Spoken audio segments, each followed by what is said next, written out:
Bonjour et bienvenue sur ma chaîne. Au cœur de la savane africaine, un village prospérait grâce à un rituel ancien.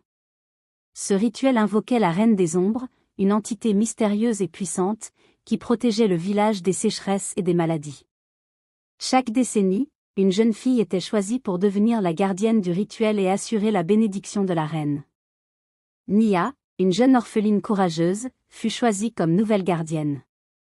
Elle accepta son rôle avec honneur, mais elle ne pouvait ignorer les murmures des anciens du village sur une sombre vérité cachée derrière le rituel.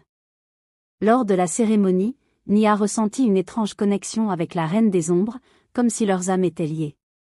La nuit suivante, elle fit un rêve étrange où la reine des ombres pleurait des larmes de sang, implorant Nia de la libérer. Déterminée à comprendre, Nia explora les anciens écrits du village et découvrit une légende oubliée. La reine des ombres était autrefois une reine bienveillante, trahie par ses conseillers jaloux et emprisonnée dans le royaume des ombres. Le rituel, conçu pour assurer la prospérité du village, était en réalité une chaîne maintenant la reine captive.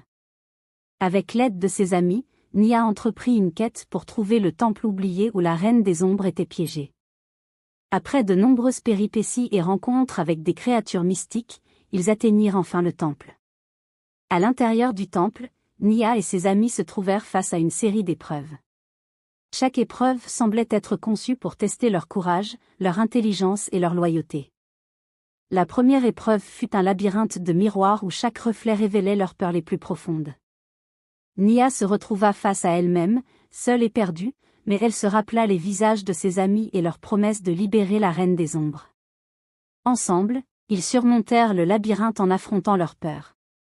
La deuxième épreuve les conduisit à travers un marécage empoisonné. Les eaux noires étaient habitées par des esprits tourmentés, anciens gardiens du temple, condamnés à errer pour l'éternité. Nia utilisa son esprit vif et son cœur pur pour calmer les esprits et leur montrer le chemin vers la paix. Les esprits, reconnaissants, les guidèrent à travers le marécage en toute sécurité. La dernière épreuve fut la plus difficile, un champ de fleurs rouges, semblant innocente mais renfermant un pouvoir hypnotique.